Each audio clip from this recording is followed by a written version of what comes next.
Hello, I'm Isabella Guzman, the 27th Administrator of the U.S. Small Business Administration, the agency that focuses on the American dream of business ownership. And 35 years ago, the National Women's Business Council within the SBA was established following the historic Women's Business Ownership Act of 1988, finally recognizing the importance of female entrepreneurship in this country. And in the 3.5 decades since the NWBC was established and since H.R. 5050, we have many accomplishments to celebrate. H.R. 5050 did more than establishing the NWBC. It also helped change the way women do business in America. Most importantly, empowering them to start up on their own.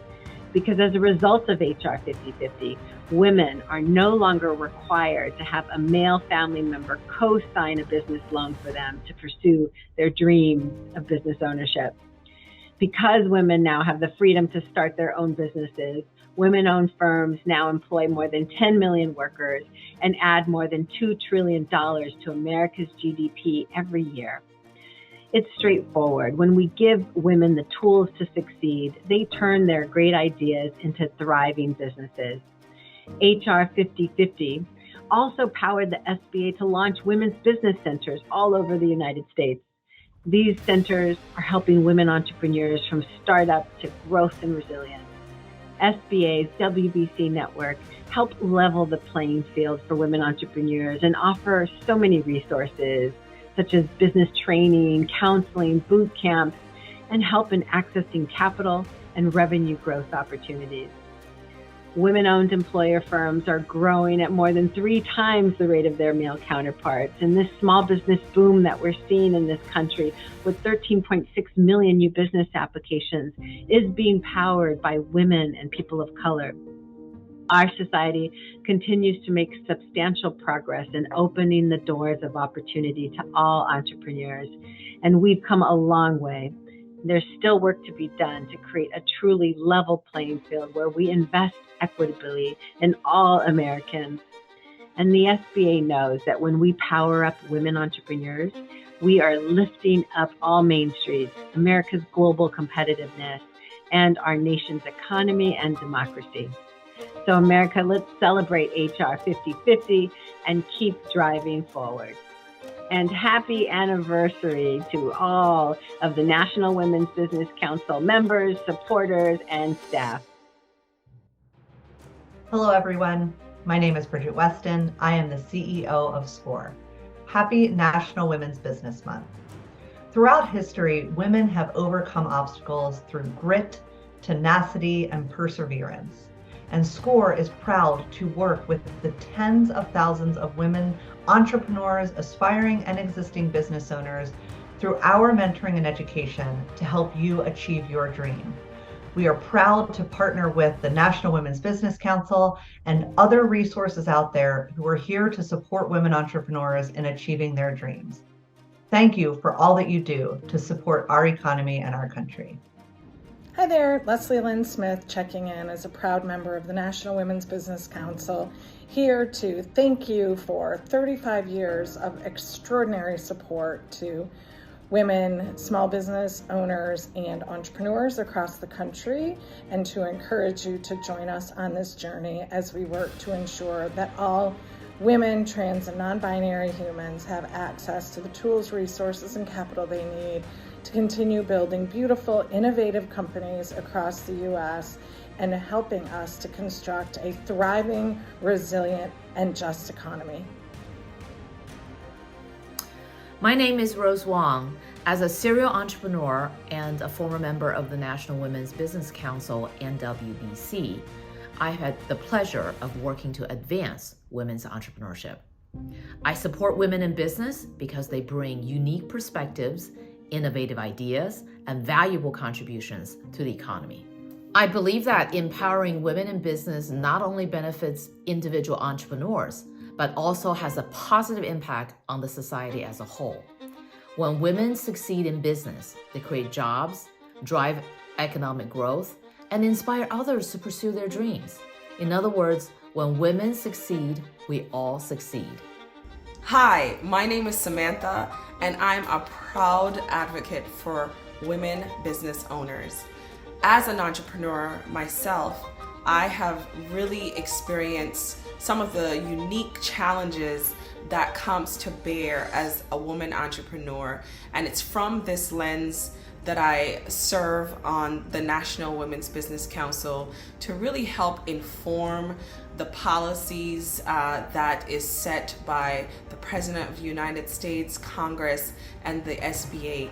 I cannot personally believe that it's only 35 years ago women received the right, the inherent right, as I should say, to actually go about business, sign for their own bank accounts, sign for loans, to really remove the barriers to access for us to launch the things that we have really birthed. And through this act of H.R. 5050, we have seen continued work, bolstered work, undergirding the support of women in business.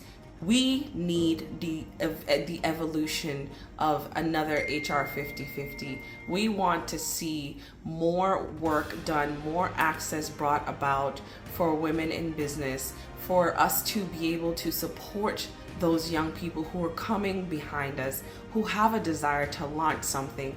Let's knock down those barriers. Let's remove all of the challenges that would stop them, because at the end of the day, we know that in this country and our global economies, women are at the forefront driving. And if we want to ensure our national security is also bolstered by our economic security, then it's in our best interest to continue to support women. Happy 35th anniversary, National Women's Business Council. I am so honored to serve with you. Hi, my name is Selena Rodgers Dickerson. I'm the president and managing member of Sarcor LLC, headquartered in Birmingham, Alabama. I am honored to be a member, a council member for National Women's Business Council. It is an honor to serve women. It's an honor to serve us. I have a daughter, she's 8 years old. Her name is Allison. Allison always says, "Mommy, I want to have my own business," or "Mommy, I'm going to take over your business one day." And that's amazing to me, because what I realized, the work that I'm doing, the work that we are doing as a council, it's not just for me. It's not just for other business owners, women business owners that I know in my community or in the country. But we are a powerful force, but it's really not about what we're doing for ourselves. It's what can we do to make things better for the generations to come. I don't want my daughter to have to go through similar struggles. I don't want my daughter to have to fight for her identity in this business environment, in the ecosystem that we're a part of. I want her to have equitable opportunity no matter what she decides to do. And I want it for every little girl. I want it for every woman today. Sometimes I think about the fact that H.R. 5050, I was 11 years old when H.R. 5050 came into existence, when it was passed. That's pivotal. That's a critical thing. I wasn't even thinking that I would have my own civil engineering firm at that point. But I do today. And had I not, I would have had to wait for permission from a man, my husband, my father, my brother, uncles, whoever, just to get going to do the things I need to do in my business. I love my family. I love getting I don't mind getting help. It's okay to get help, but asking for permission to do the one thing that I feel I was ordained to do, my ministry with my business, I don't feel like I need to ask permission for that.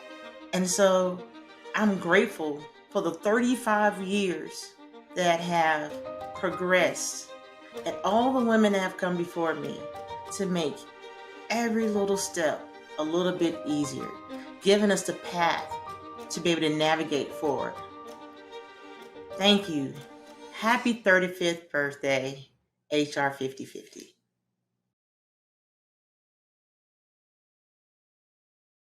It was once said, at a time when America is suffering from huge budget and trade deficits, and from a chronic failure to significantly increase productivity, It is vital for public policymakers to seek means to catalyze the tremendous pool of talent and energy these women represent.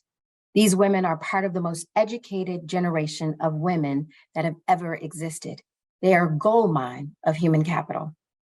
It was also said, no other nation is anywhere close to the United States in maximizing the economic and creative potential for over 50% of the population who are women. It is vitally important for our future competitiveness that public policy, in partnership with private sector, affirm and assist this economic revolution. As part of this effort, it is essential that remaining barriers to women's entrepreneurship be eliminated. These words were shared 35 years ago in 1988 as a part of a report issued by the U.S. House of Representatives Small Business Committee. This report was published in response to hearings the committee previously held, exploring the economic growth and impact of women business owners and what barriers exist to their prosperity. Based on these learnings, the Honorable John LaFace, chairman of the Committee on Small Business, introduced H.R. 5050, the Women's Business Ownership Act. H.R. 5050 removed the requirement for women to have a male cosigner when applying for a business loan, created the Women's Business Center program, and established the National Women's Business Council. Welcome to our celebration commemorating the 35th anniversary of this historic piece of legislation. My name is Tene Dolphin, and I'm honored to serve as the Executive Director for the National Women's Business Council. I opened this event by sharing the findings that led to our creation, because while much has changed in 35 years, clearly a lot has remained the same. Women continue to be overeducated, underinvested in, and are still untapped sources of innovation and economic potential. COVID-19 presented yet another economic revolution for women, with women being pushed out of the workforce and pulled into entrepreneurship. As we celebrate this landmark piece of legislation's anniversary, we want to reflect on the lessons learned, survey today's opportunities, and consider what might lie ahead for women's entrepreneurship. To do that, we've assembled dedicated past and current council members to consider where this council has been and where it may go next. I know I cannot wait to hear from our inspiring and energizing panelists. So before I pass things along to our moderator, let's clarify what connects all these leaders. Each of our panelists today is a current or former member of the National Women's Business Council. As I mentioned, this council was established in 1988 through the Women's Business Ownership Act. This council was created so that women in business have a voice in policymaking on the Hill, in the White House, and in the U.S. Small Business Administration. We engage in our work by holding public meetings and roundtables, conducting research on issues of importance to women business owners, connecting with stakeholders and experts, and developing policy recommendations to advance women's business enterprise. NWBC is the only federal advisory committee dedicated solely to this purpose. But we are not alone in this work. As a key member of the Small Business Sisterhood, we want to acknowledge the diligent advocacy of women's business organizations like the National Association of Women's Business Owners, NAWBO, which lobbied for the passage of H.R. 5050 in 1988. Other organizations like Women Impacting Policy, the Women's Business Enterprise National Council, and the Association of Women's Business Centers. These organizations and organizations like Get Cities, Native Women Lead, and the Center for Women's Entrepreneurial Leadership, all of which are represented on our council, are strong allies and collaborators in support of women's entrepreneurship. We invite you to join the Small Business Sisterhood by staying connected to our work and raising your voice. We're all in this together. It was true in 1988, it's true in 2023, and it'll be true in 2088. We encourage you to listen in on this conversation today and lead this conversation tomorrow. Speaking of leading this conversation, from our early chairs of Susan Engelletter and Patricia Saki and Marianne Campbell to some of our more recent chairs, Carla Harris and Liz Sarah, this council has always been by women and for women. It is my pleasure to introduce yet another outstanding leader, our current chair and moderator for this panel, Sima Ladjevardian. Lawyer, immigrant, activist, business owner, and mom are just a few of the titles Chair Ladjevardian holds, in addition to her title as chair of NWBC. Having fled Iran during the revolution at the age of 12, the chair knows firsthand how it feels to achieve the American dream of business ownership. She has seen the obstacles and opportunities women face and is dedicated to creating a more inclusive path to entrepreneurship for others. We are so proud to have Chair Ladjevardian lead this council and this important conversation.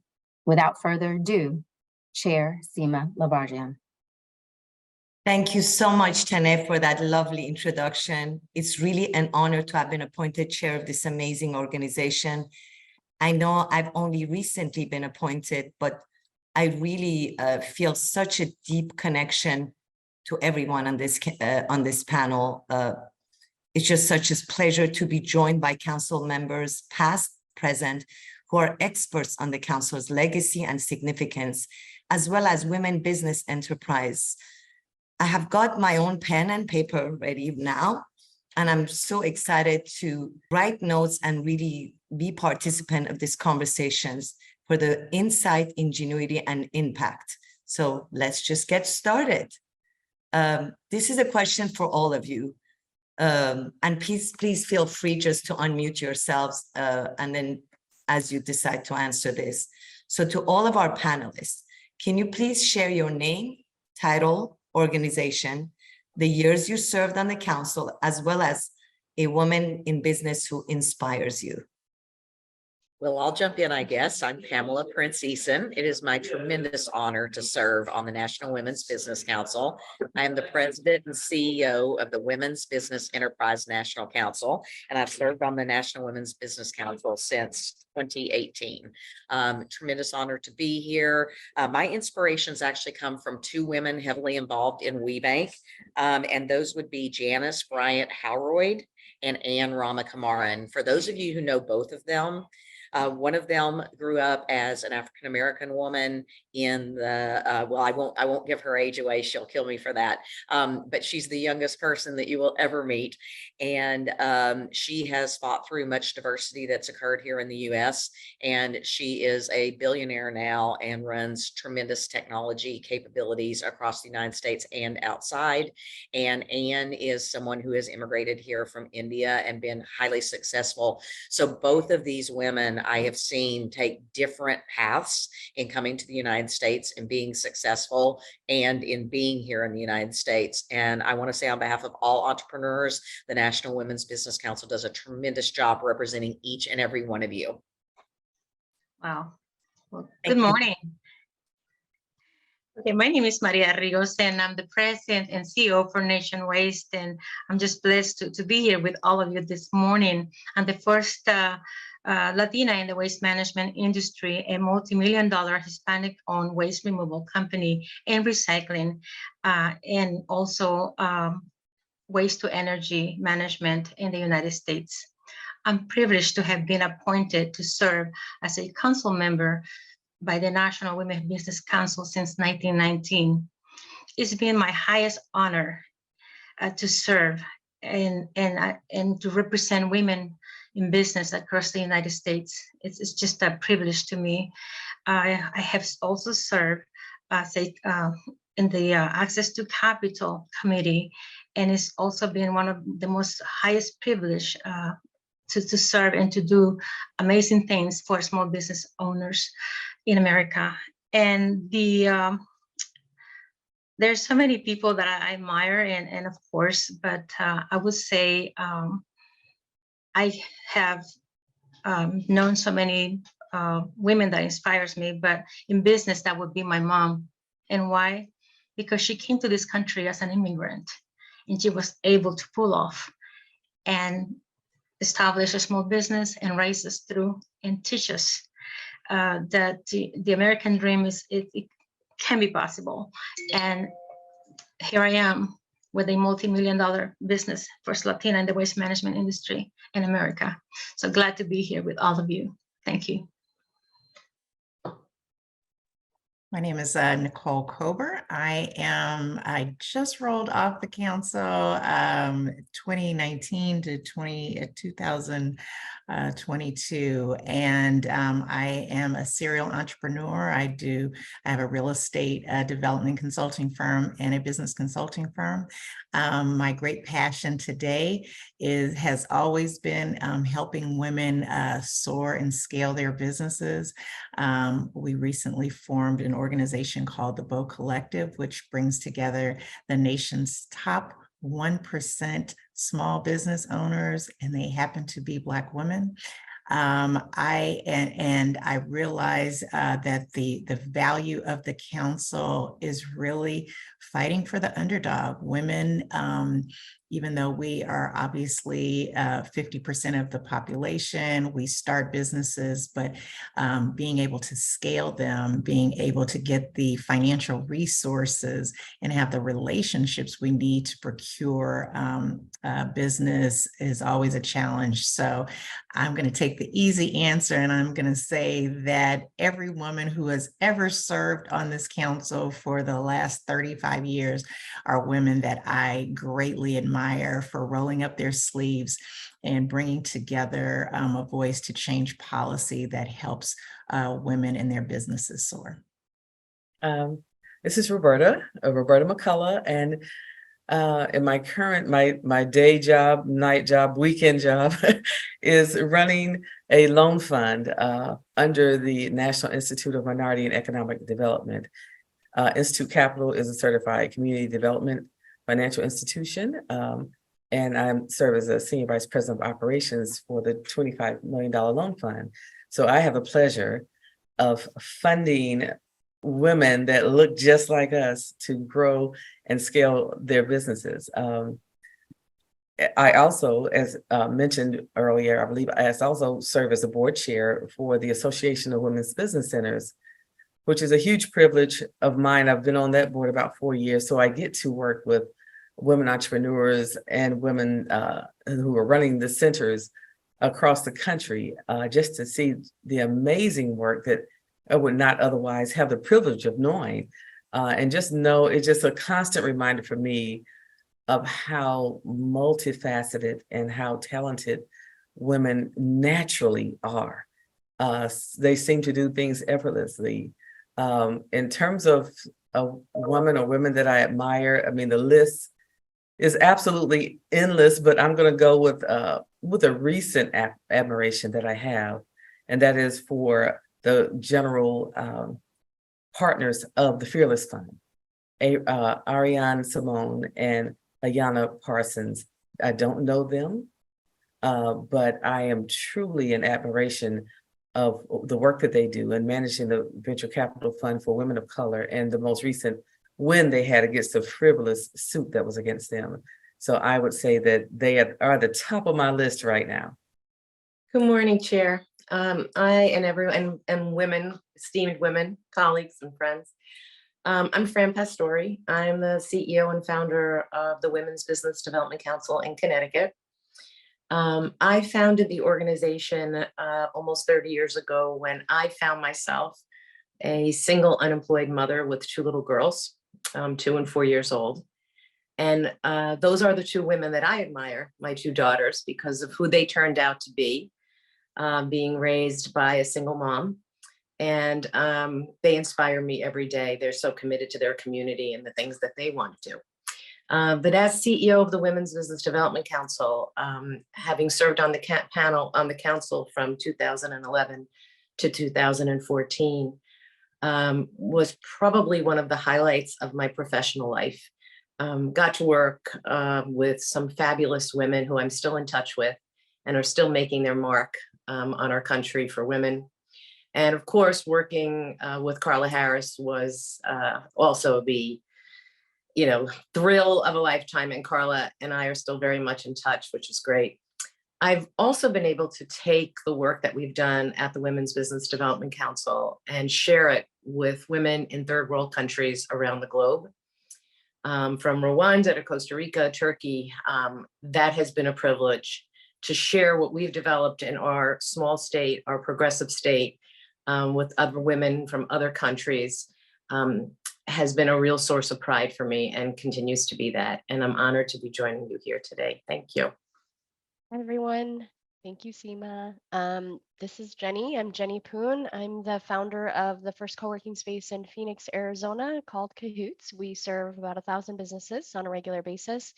And then also the founder of a software company called Hub that helps government centralize and distribute resources to their small businesses. I've been on the council for a little over a year, I believe.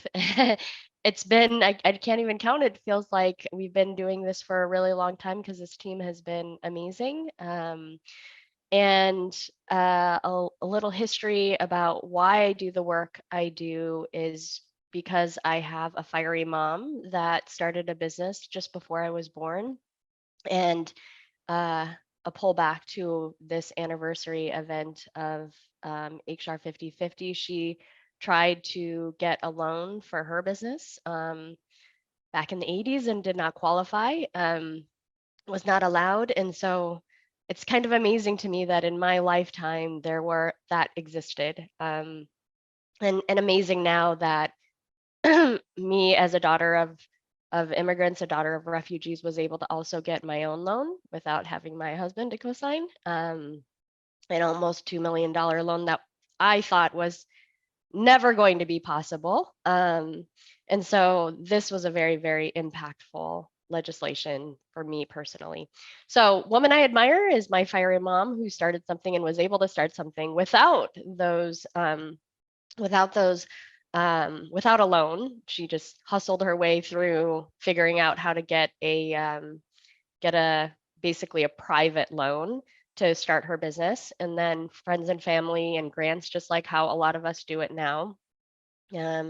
But was able to give me a leg up in being able to figure out how to own my building, sign all those documents, and carry on this idea of entrepreneurship further than she was ever able to. And so that power and that gift and that strength that I saw growing up was something that I was able to carry forward, and I hope that I carry forward to my daughter.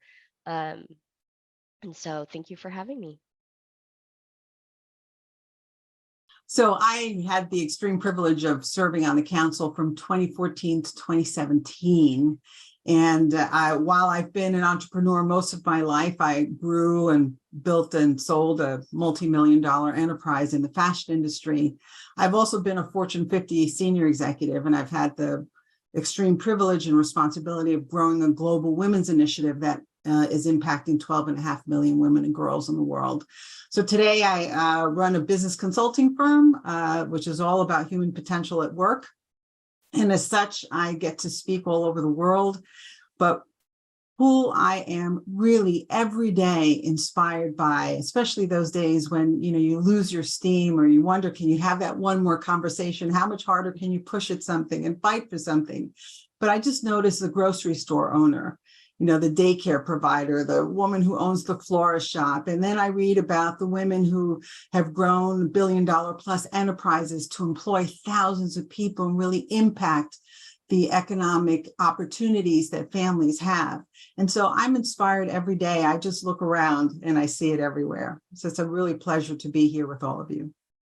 Thank you so much, Deborah. You're all such incredible role models for everyone. And I know you all carry many more hats and many more roles. So I just encourage everyone to Google these incredible ladies because they barely touch the surface of what they do and how they do their work. I just wanted to, for those in the audience who may be less familiar with NWBC, this question is for Roberta and Maria. If you were to describe the council and the role of the council members to someone who had never heard of NWBC, what is the first word that would come to your mind? I guess, Roberta? Sure. That's a great question. It's probably going to be very difficult for me to find one word, but if I have to pick one right now, I would say intentional.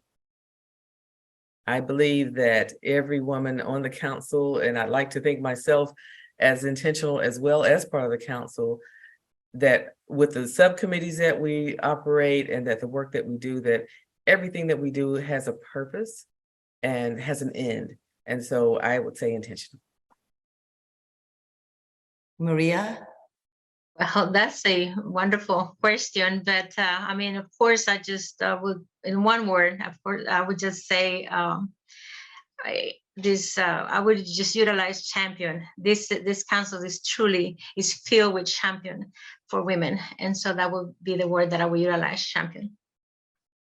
In my short time here, I have to say what has touched me the most is that everyone is so dedicated and passionate to what this council stands for. Nobody's here because they just want to add it to their resume. Like, everybody's here because they understand the importance of it. So thank you all so much. So now that we've delved into what the council is, let's talk about where the council came from. So this question is to Nicole, Deb, and Roberta. It's the 35th anniversary of H.R. 5050, the Women's Business Ownership Act. This game-changing piece of legislation removed the requirement for women to have a male cosigner when applying for a business loan and created the Women's Business Center program and NWBC. What do you think the next 35 years hold for women in business? Great question. So I first of all, I know this is a love fest, but I do want to say that I am so happy and proud of the council for taking inventory of us old timers and really blending with the current council, because I think that gives context, right? You're saying, how do you know where you're going if every time the council changes, you have a clean slate? We are all trying to build on our past and build a pathway for the future. So I think the first step is, housing this kind of treasure trove of passion and experience that the council has had. To know that, when I was a young girl, that it would not have been possible just 35 years ago to be able to start a business on my own. I think that is something that we absolutely should take credit for. But for the next 35 years, again, if we are not conscious of our past, we're doomed to repeat it. And we know, I think Roberta talked about some of the attacks, the recent attacks on not only women's businesses, but women of color, the fact, access to capital. I too served on the Access to Capital subcommittee. One thing that we always tried to tackle was investing in small businesses, investing in women-owned businesses. We also know that the 8A program is a builder of wealth for all small businesses, being able to get contracts, procurement with the world's biggest customer, the United States government. That is a hallmark. It is a foundation of growing businesses. And so with that, we need to all lock up and not only secure the foundation of these programs and investing in these businesses, but we need our policymakers to strengthen them and to secure them, not just for women, but for all small businesses. So I think that we have some potential, but I think we really need to shore up and strengthen the current programs, women-owned set-asides and certifications, and make sure that they will be there in the next 35 years, not only the next 35, the next 5 years. So that's kind of where I think we're going together. Thank you, Nicole. Roberta? Yes, thank you, Sima, and thank you, Nicole. I agree with everything that you stated. And I definitely appreciate the statement you made about if you're not remembering your history, you're doomed to repeat it. Hopefully, we won't be in that position right now. But when I think about what is the next HR 5050, and think about the work of the council and other organizations that support women, I want us to put ourselves out of business. I want us to not to have a set aside or a council or constantly push policy that that should be for everyone, but we're always having to highlight, oh yes, we need to make sure that we include women in this, or that women are recognized. So I want to put us out of business is what I want. I want it to be not even second nature. I want it to be just absolutely your first nature in terms of business and policies and things of that nature, that it automatically includes us. 1988 is a particularly interesting year for me because it's a year that I became a mother. And I really honestly stumbled into the financial world. It wasn't, at that time, it wasn't intentional for me. I was a single mom. And I was really looking for something, a job that I could work the same hours as a daycare. And I stumbled onto baking, little to know that this would be my life's work. So I guess for me, it seemed to be happenstance, but it really was my destiny. And so I want to make sure that all women that need capital to do whatever it is that they're doing, that they have it. And that whether it's through our policy work, once we work ourselves out of the need to constantly push it in front of people's faces, that one day that there is no need for those particular kinds of policies. Thank you so much, Deborah. I couldn't say it better than that. It would be a glorious day for us to be out of business. And in the meantime, I think that if you're going to grow access to economic participation, you have to alter the game. And I think that has been the charge of the NWBC. It is the charge. I see that continuing to be the charge. And I think it's not only transforming what business achieves and what women in business achieve, but really how those achievements are made. So who do we take with us? What else do we impact in our communities and families? And, I was thinking about 1988, and in 1987, I started my first little company, and I was soon to be divorced, and I had 3 little boys. So in 1987 and 89 and 90, the passing of H.R. 5050 was really something personal, right? So I saw its impact in my own life. And then can tell you that nothing I've achieved since, or any kind of participation as a Latina who grew up in a tough inner city neighborhood, who attended a high school of 4,000 kids with a 25% graduation rate, that none of my life would have been possible without the determined leadership of others. And it's the leadership I have seen in the council, I see in the council. And I think it's that critical voice, not only of the experiences of women, but the experience of the leadership that is really transforming the conversation and its impact. That is what's possible for us. And we need every voice and every experience, particularly at Enterprise. This is also fascinating. To all of your points, women should not be an afterthought. It should always be, we should just be there, not like, oh, now we need to add women to this. I feel really grateful to know that women like you are all laying this groundwork today through your advocacy for more equitable tomorrow. And kind of with that in mind, I'd like to hear from all of you about the next question, which is HR 5050 changed the game. As we consider what the next HR 5050 might look like, what do you think it would take to level the playing field for women entrepreneurs once and for all? And I'm going to start with Jenny. Yes, I love this question because HR 5050 was so impactful for me. I think one big thing we talk about a lot is the government contracts, that's a big piece of funding for entrepreneurs, and how little access there is for women entrepreneurs. So I'd say if there is a way for us to really make that accessible to more people instead of the reverse of what is happening right now because of the fall of affirmative action, to make that a standard, to lower the barriers and application process around that. Frankly, I question why there is even such a heavy application process to prove that you're a woman.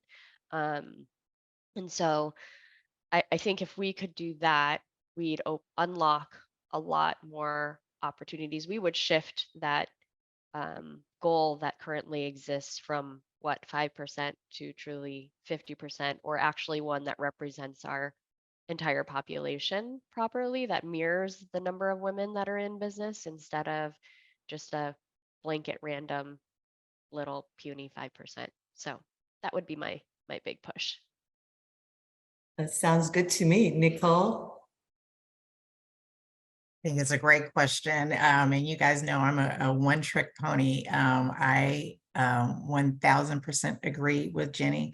And I think the way that we can do it is really through communication and changing the narrative. You know, it's the language that we speak. Even when Jenny said, you know, the fall of affirmative action. Affirmative action has not fallen. Affirmative action is rooted in the Civil Rights Act. The affirmative action is rooted in the Constitution, the 13th, 14th, and 15th Amendment. So people like us, we have to be very careful on the language that we use. I am both a lawyer and in the media, and I know that they're opposite, because the media is very quick with sound bites. Affirmative action is it. That was one case, there was a clause, and it's up to not only our policymakers, but our legals to fight and to fight and clarify. That is why the council is so very important, you know, to that we are in precision, right? We are in policy, we are in language, we are acts.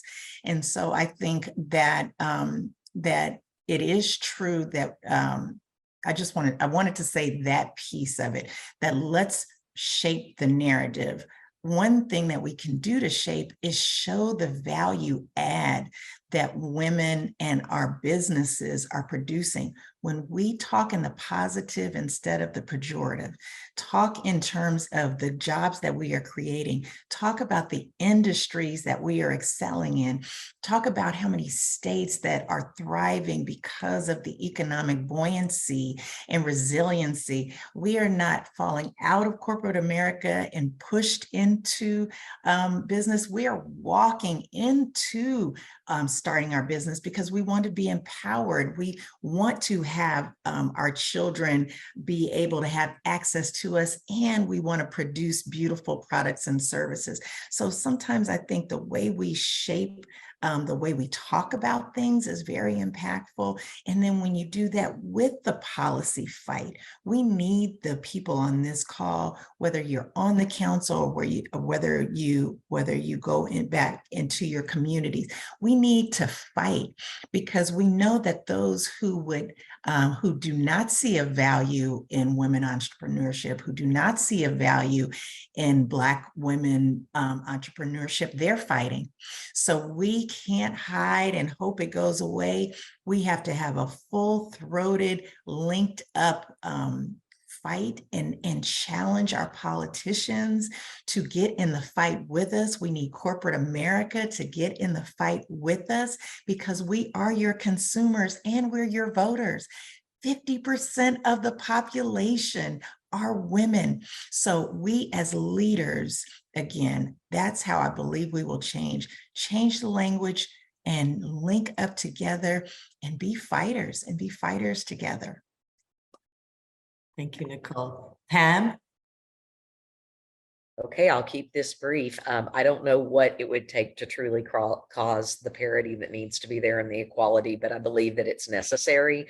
What I will say is I have a tremendous hope that we will always have a governmental process, as we do at the moment, where there is an organization like the National Women's Business Council that is available for people like all of us to talk about what our experiences are like and to bring to the forefront what the decision makers need to hear about what is causing inequality.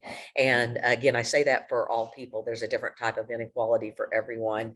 And it kind of goes along the lines of when people say as soon as you learn the rules, they change the game. And so I think that's always going to be the case. I think that we get to a certain status quo and then things change.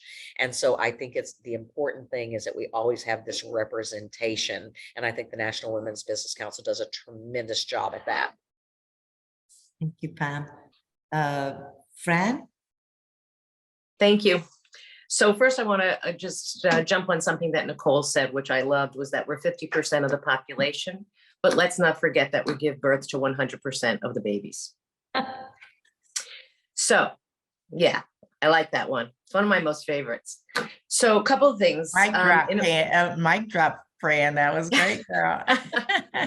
You set me up for it. You set me up for it. So parity. And I hear us all talking about amplifying the message and making sure that, you know, we are talking to our legislators. And then we come back to the question of capital. And at the risk of being somewhat political, I will say that if we really want those things to happen, the first thing we need to do is increase the budget for the National Women's Business Council. Because in order for the council to help amplify all of this, we've been struggling with the same budget for how many years? Okay, so that's my first things first. Then if we really want parity, we have to support women on two other issues: childcare and paid family leave. Those two issues are inextricably connected to what we're talking about. It's not just entrepreneurship and small business and access to capital. One of the reasons why we are stuck and we can't progress and we can't break that 5 or 6% procurement with the federal government is because we can't get there because of the barriers that we haven't even talked about. We are the only industrialized nation in the world next to Papua New Guinea that does not have national paid leave. So for me, the socioeconomic issues have to be addressed. And the only way to address them is to strengthen this organization, the National Women's Business Council, and other organizations that are working toward equity and parity. But we have to bring those socioeconomic issues in. Maria. I mean, it's just impressive. Everyone is just amazed me with these recommendations. And of course, as we already know, women-owned businesses have grown since H.R. 5050 passed. Their share of people employed by them grew only from 7% to 8%.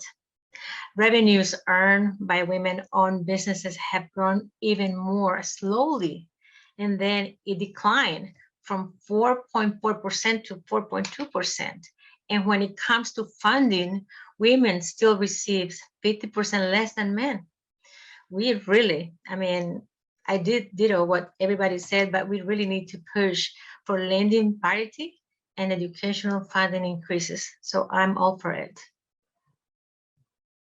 Thank you, Maria. Roberta? Thank you, Sima. I mean, I am really just in all the responses I've heard thus far and agree with everything. You know, if we want to get real lofty with it, I think we need a woman for the president of the United States. Let's start there. And once we do that, I really think it's all just about the ingrained mindsets that we talked about already in terms of thinking that everything that we do, that women are afterthoughts. And I don't even know how it began, but I really think that in order for us to move forward, and we are all individually strong and collectively stronger. And I think Nicole had mentioned earlier that we just have to really be in lockstep with one another, which I feel that this group and other groups that are primarily women are, in spite of what may be presented in media or otherwise. But we just really have to push those agendas and not become weary, and not ever, in the words of Jim Valvano, never, ever give up. Because I think that things we have so many accomplishments already, and quite frankly, what's already been done is more than enough to prove that women run the economy. on so many levels. So I think that we just really need to continue to push policies and to push the results of those things that we've already worked on. Because maybe that's one of the miseducations of those that are making policy right now, that they don't understand the results that have already occurred. So I think that we need to heighten those things as we move forward. Thank you, Roberta. Deborah? You know, it's been just a world of wisdom that has been shared. And I, in particular, want to say thank you to Nicole, because I think you were so right. Our words are very powerful, right? Our words really, they shape the worlds that we get to participate in. And maybe it's not about level the playing field. Maybe it's about elevating the playing field, because I think the playing field that exists has really been myopic. It's been small-minded. It hasn't been inclusive enough.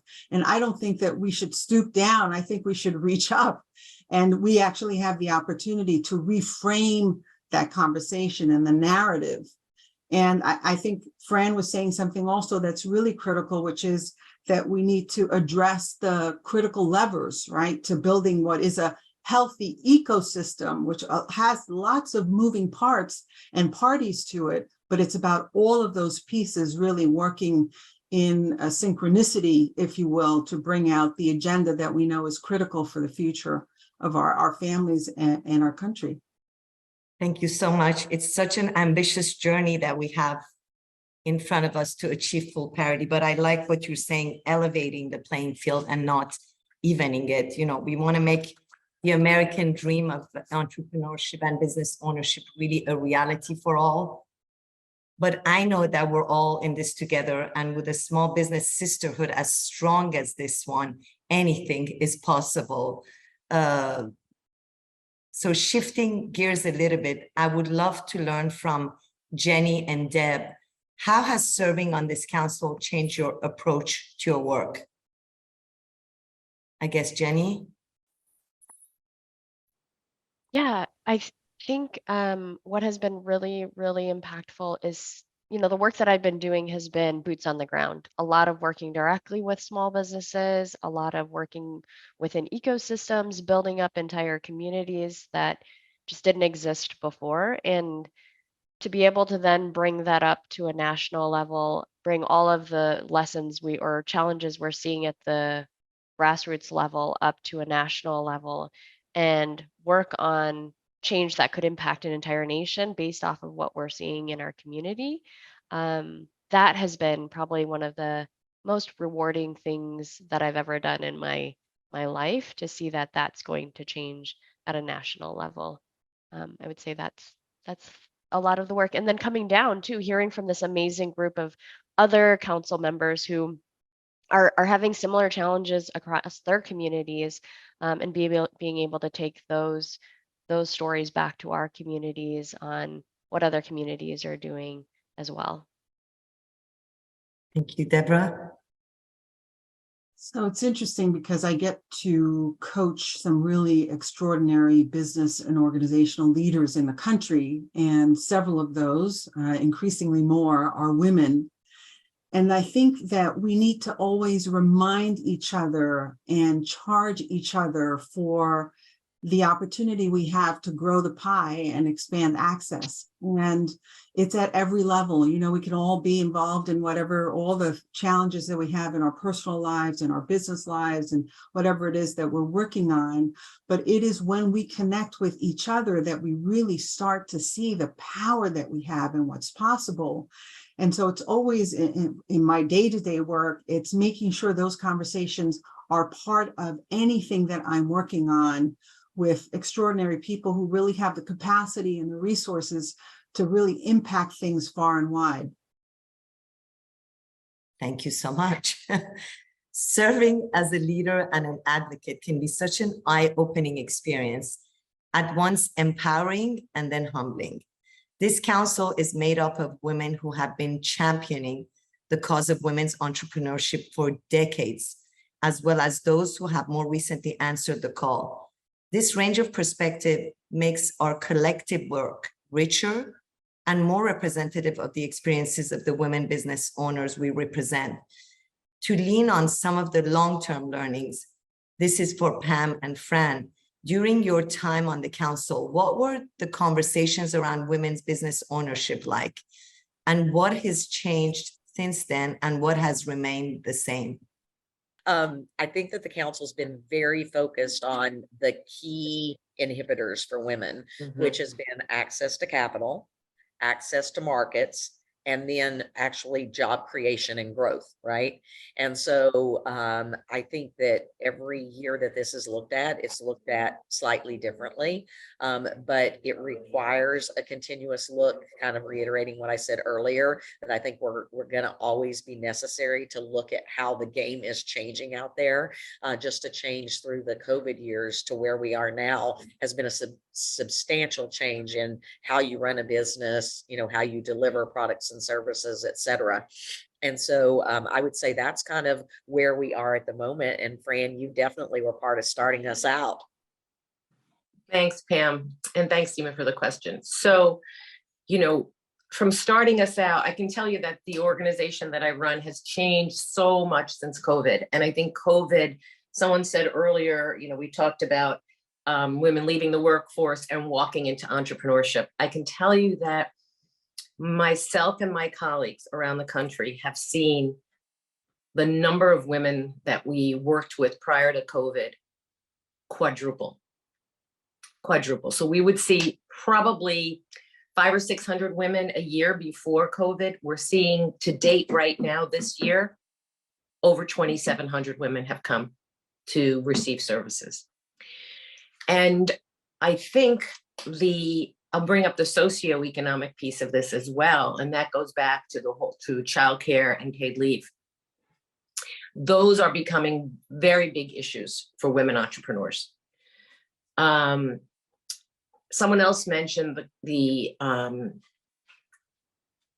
number of hoops that one has to go through in terms of paperwork, the bureaucracy, right? So all of those things are putting limitations on how much capital we can access, how many contracts we could access, right? So, you know, I think that we have to really pay attention, and the council's been fantastic on this issue. Pay attention to those barriers and the recommendations about how to overcome those barriers. Simplifying processes, simplifying procedures. And I know most recently, because Tene and I have talked about the whole, the childcare crisis.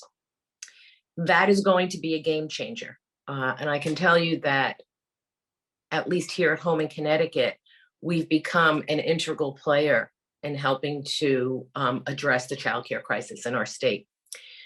And in the last 2 years, we have provided small infusions of capital totaling over $8 million to childcare providers and other micro business owners, mostly women of color, that has had a measurable impact on those businesses, right? Helping to maintain childcare slots, helping to elevate businesses.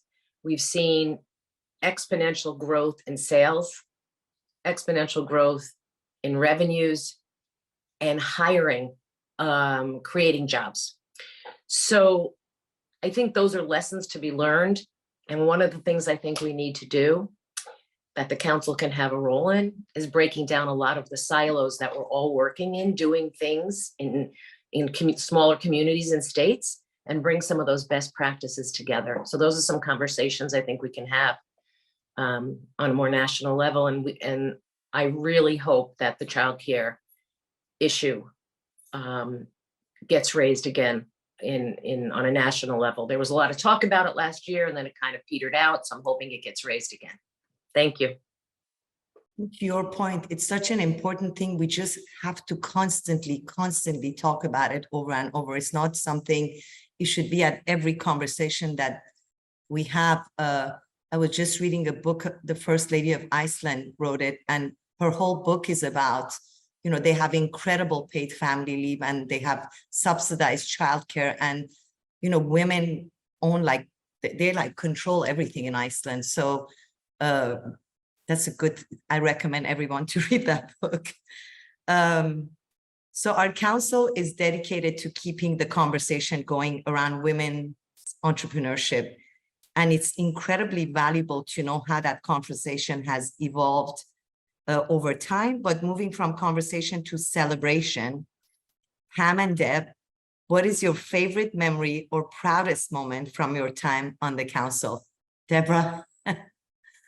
There are so many moments, and I personally remember the camaraderie and the friendship, just extreme joy of being able to work together on our shared commitments to something that was really bigger than ourselves.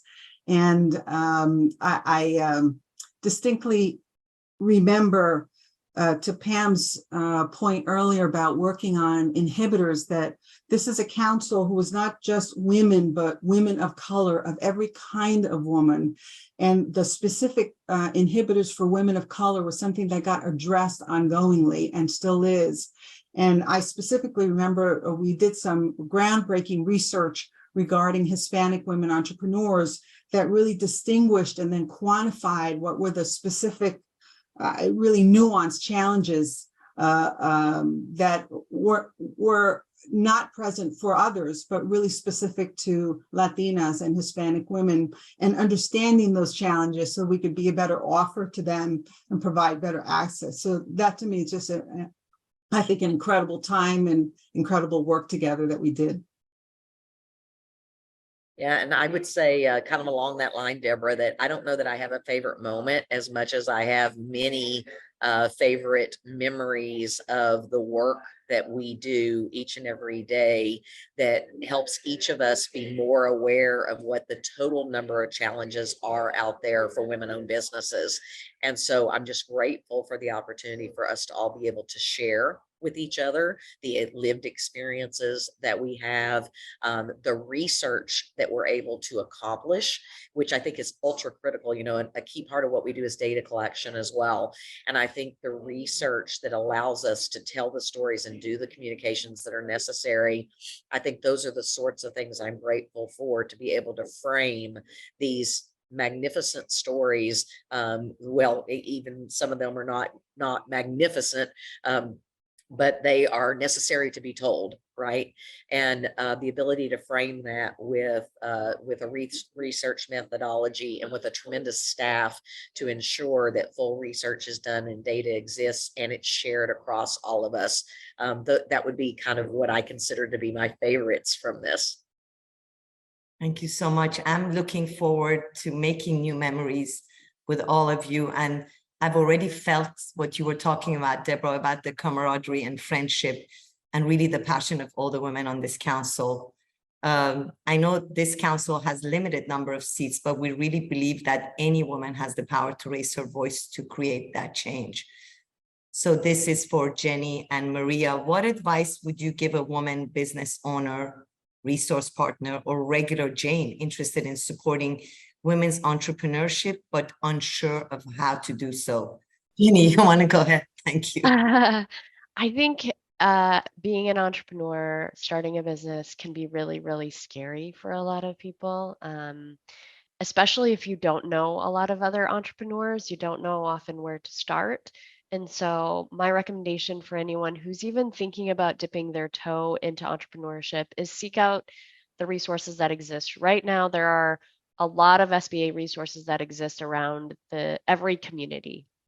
Every community likely has a Women's Center, an SBA SCORE program, an SBDC program. Alongside there's city resources and partners. And it's a little bit, I mean, that's something that I think needs to be fixed in the future as well, as organization of all of those resources. But there is a lot out there compared to what existed a long time ago, or even 10 years ago when I started, right? But there's a lot out there: co-working spaces, accelerator programs, incubators. And I will also say that they also feel oftentimes intimidating going into, but every organization typically has a goal of serving and helping, right? So go in there and ask. I think that's probably the hardest part is asking and starting. And I'll say that every woman I've ever met has been helpful to me. So asking for help from other women who have gone through this can be a huge help as well. And I'm sure everybody on this committee would also be very willing to share their email and jump on a call. We all serve small businesses. So I would recommend jumping into that. One last thing too, our mission statement is have a safe space for all to launch, fail, and scale. It's okay to fail. It's actually part of the process. And I think a lot of people look at the work we've done and they think it looks so easy, but they don't see the little hurdles that come about when you're starting and when you're growing. So just know that we've all gone through the many challenges of failure, and that's how we get to the successes. Maria? It's the most important thing is finding, exactly what's your passion to becoming an entrepreneur. What is the dedication and passion, and most important, just know that it's going to take time, that not everything is going to be just, beautiful. Many times, many hours, time away from your family. It just wastes a lot of things that you need to do. But most important, in order to really become successful, I think the most important thing is to network. Find these amazing organizations that are out there for women. I mean, there's just so many. And of course, We Bank, and among others, chambers of commerce of your locations. And of course, the most important thing is also finding a great mentor. It helps a lot. Always be respectful of their time, but take advantage as much as you can.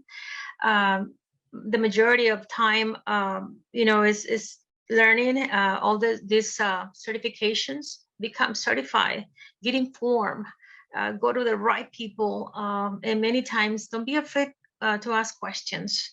Don't be afraid of talking to successful people, because like in my case, who would have thought that this immigrant who came to America at a youngest age and now breaking that barrier, owning a waste management company that is male-dominated industry. And I didn't mind going to these ballrooms, and these ballrooms were just men. Many times I was told to go get coffee. And to me, that was an opportunity to start a conversation with this high individual that has so many knowledge. And that opportunity, it just don't get offended. Many times it's an opportunity to break a conversation with someone and they get to know you. So, and again, just follow your passion and make things happen. I mean, nothing is easy, but it can be possible. If I did it, they can do it too. Thank you so much. Pleasure. Connections are everything. And I would be remiss if I didn't open the floor to council members who also represent valuable resource partners through their roles with the Women's Business Center. So Roberta and Fran, for the women business owners out there, although we are more of a policy office, we often connect with resource partners and elevate resources of value for women in business. With that in mind, what is an untapped resource women business owners might be missing? And for policymakers out there, what is an issue that deserves more attention? Roberta, I'll let you go first. Awesome. Thank you, Fran and Sima. And thank you for that question.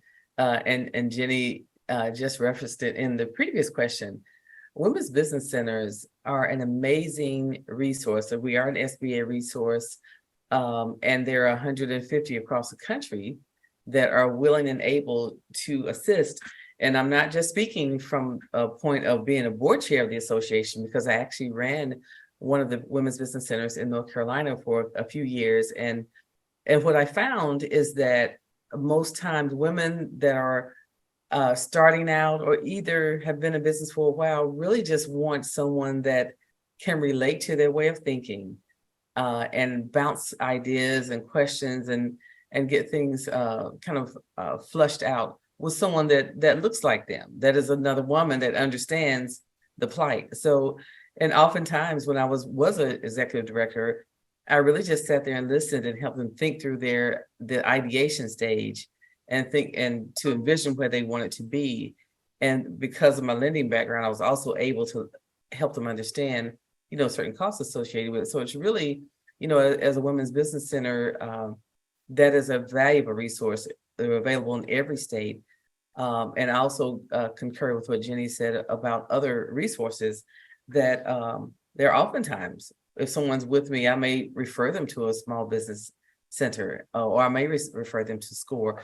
We all work in the same circles, and even now in lending, we all know each other. So it's all about the ecosystem and making sure that you tap into that and put yourself in the midst of those who have like minds, because you'll be amazed at how much you can learn pretty quickly. Now, from a policy perspective, and I don't know which of our panelists mentioned this, when they reference the council and that the budget has not changed since its inception. Well, guess what? The budget for women's business centers has not changed either in 35 years. Each women's business center gets a maximum grant of $150,000 that is a one-to-one match. And unlike our SBA partners, there is no match for SCORE. There is no match for the SBDCs. So we are the only ones that have to raise our match to create our budget. So that is a policy. The maximum has to be changed for us to do the work that needs to be done, and the match needs to drop, because the directors find themselves being fundraisers quite often more than they're able to, and then try and help their clients as well. So I would say those two things. Yeah, I'd have to concur with that, Roberta. The Women's Business Center project in 1988 started out as a pilot program, and it didn't become a permanent program, I believe, until the Clinton administration. I could be wrong, so please, somebody feel free to correct me. That being said, to run a women's business center, unless you're in an urban area, it's really hard to survive on $300,000, right? So here we are trying to empower women to become entrepreneurs. And in many cases where you have a $300,000 budget, you could barely pay your staff minimum wage and yourself. So, again, fortunate that I live in a metropolitan area of New York City, living in Connecticut, where there is a high concentration of Fortune 500 companies. And we are fortunate to live in a very progressive state with a first lady who has been an investor in women entrepreneurs for over 30 years. Our state heavily invests in us, and the corporations in our community heavily invest in us. But in order to run the operation that I have, where I have 38 employees, I have to raise about $8 million a year. Now, when I think about my sister organizations in other parts of the country who are in a rural environment and have to raise $150,000, they're really struggling. And it doesn't matter how much mentoring and coaching I can provide them with if they don't have the resources to go to. So one of the challenges I see with the Women's Business Center program is that it's not one size fits all. Not every state not every women's business center should be treated the same across the board because of the unique geographic areas that we serve. That being said, once again, I will say that, let me use this as an example. I'm often called upon in my, the metropolitan area, colleges and universities. We want to launch a women's leadership center, and we have the full support of the administration at the university. Can you help us? So I go to a meeting and I sit at a table with all these women, and invariably it's a man who is running the university. And the first question I ask is, what kind of a budget do you have? Well, we want to bring great speakers in. We want to bring a great speaker in. And okay, well, great. What kind of a budget do you have? And they don't have a budget.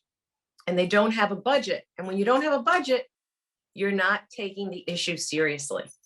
And again, I'm going to bring up, and again, Roberta, you mentioned it also. If we are serious about advancing women's entrepreneurship in this country, if we are serious about women being economic drivers, if we're serious about making changes, we can have all the research in the world. If you don't have the money to back it up, we're going to continue to be hamstrung. So that's my soapbox. And we need to put money where the mouth is. And the only way to do that is to have more women in positions of leadership in Washington, D.C. and elsewhere. Thank you. Very true and powerful words. There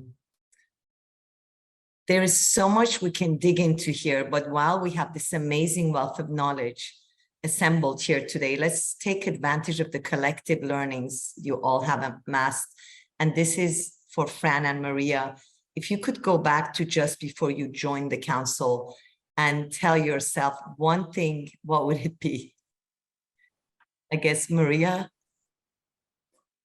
Sure. Wow. One thing that would tell myself, I would say just stick with it. Other women are fighting the good fight to help you in your business. Continue to learn and grow. When is my time to become champion, or when is your time to become champion for those women who are where you are now? Do it. And I am fighting and make our voices heard to help women entrepreneurs find funding and educational opportunities and make their voices heard. I mean, just basically, that's what I would say myself, to stick with it. Thank you. My pleasure. Thank you. I guess I would say I wish I knew now what I knew then, you know, in that how the socioeconomic issues that women face are so tied to entrepreneurship and success in entrepreneurship. And looking back, I wish that we knew, or that those issues were, you know, they were there, but I wish that we were able to elevate those issues then, and we would be further along now, perhaps. But the reality is, to Maria's point, is that we just have to not give up and keep going and celebrate all of those steps, every baby step that we take, that helps us break down barriers as we go forward. I think as women, most just never give up and go on with all the hats that we carry. And those words are so helpful for me, and I know will resonate so much in any future leaders listening. I want to ask you questions really all day, but I know you're all so busy. My last question for all of you is, presidents, members of Congress, and SBA administrators come and go, but this council still remains. Why is it essential for women business owners to have a permanent voice in Congress, the White House, and the U.S. Small Business Administration? And this is open, you know, anybody who wants to say anything. I'll just make it short and sweet. This is Pam. I think that there will always be challenges. I think there will always be barriers. I think as every process changes, there needs to be a voice to shout out what those barriers are and what those challenges are. And I think that this particular council is well positioned to provide the insights to Congress, to the SBA, and to the president.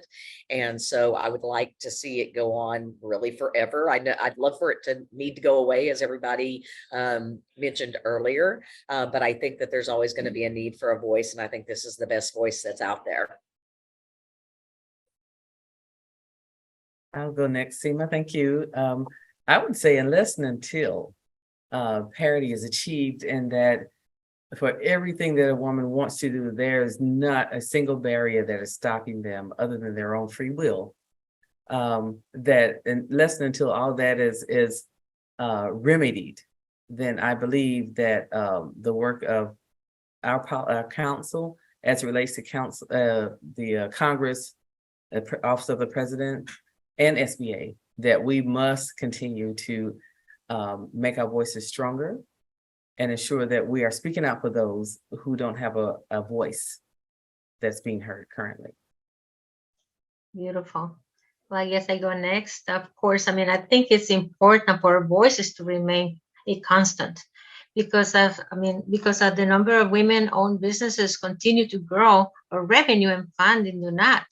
We need to continue to fight for opportunities we deserve, and having consistency in our message and voices will help us get ahead. So I believe it's just the council is important to be there. Like Pam said earlier, I mean, this is our vehicle. This is where we need to be strong. And so I believe that's why it's still there, because it's very important to stay there. Thank you. I think something I share with leaders often is just to remind us that the future isn't sitting somewhere waiting to unfold, right? It's every word we speak, it's each action that we take. And I think, as Pam said and others have shared in this conversation, it really is the job of the NWBC to be the voice that challenges the status quo and brings about a future that for sure isn't going to happen on its own. And we can't, as a country, afford to really leave any unrealized potential on the table. And without the NWBC, I think we'd be squandering. It's that 50%, and it's then the 100%, right, of the children that we parent. And it's a treasure trove of resources that I think will determine really the type of future that our children get and that they inherit.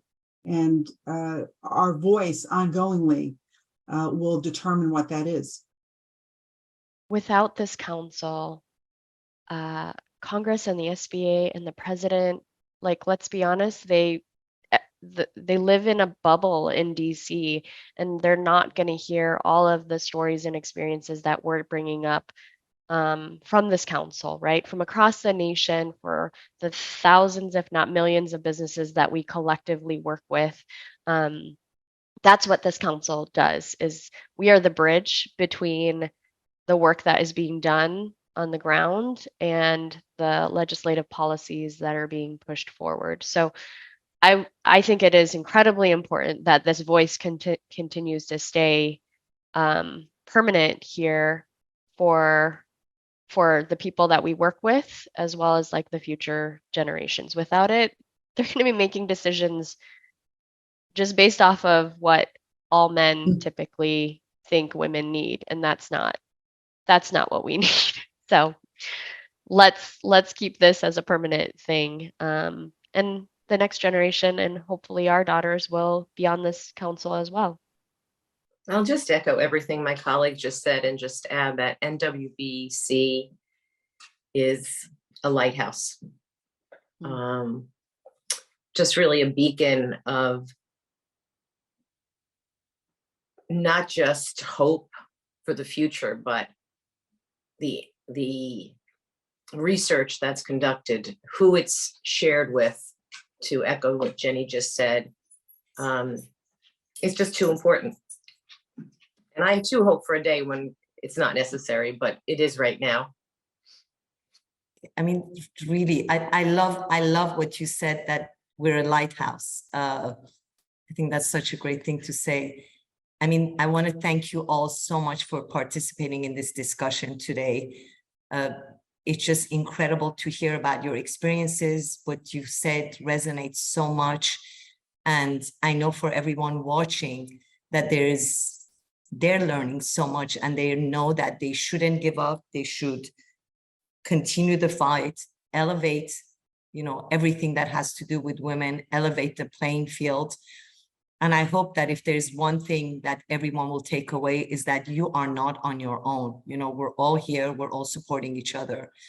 To the business owners in the audience, we have been in your footsteps and turned those footsteps into strides for progress. While we have stumbled occasionally along the way, we each have kept chasing the dream of equality for all. It's a marathon, not a sprint. And the only way we win this race is if we do it together. To policymakers listening, America's women business owners are 12+ million strong and are a force to be reckoned with. They wear a number of hats, from entrepreneur to caregiver to role model to ally to advocate, change makers. And when they spread whispers of the need for change so that our collective call to action can be heard on the Hill, in the White House, and as SBA, don't let the words of women business owners across the country fall on deaf ears. And that's what we work on. I just so looking forward to crafting the next HR 50/50 with all of you. Equality for women entrepreneurs and parity for all on all levels for women is a song this council has been singing for 35 years and will continue singing until all can be heard and join us in the tune. Thank you so much, everyone. And I will give the floor to Tene, Dolphin, our amazing executive director. Well, that was rich. I knew that it would be, but you can never really tell until it happens. To be in the room with all of you, it has been a privilege to hear from former and current NWBC council members. As women in business, you all have displayed resiliency, creativity, and a desire to uplift the sisterhood of women entrepreneurs. I want to thank you for your work at NWBC. Please know that the lessons you have shared from your own journeys have been invaluable. Your knowledge has helped shape policy and has benefited female entrepreneurs across the country. I hope that you'll stay connected to NWBC. There's more work to be done to ensure greater gender parity among all small businesses, as you all intimately know. I want to thank the past and the current NWBC staff who work extremely hard day in and day out. We couldn't do this without you. Last but not least, I'd like to thank the members of the audience for joining us today. Stay connected and join the conversation on our social media channels and subscribe to our newsletter. Everybody, let's continue to change the world for the better.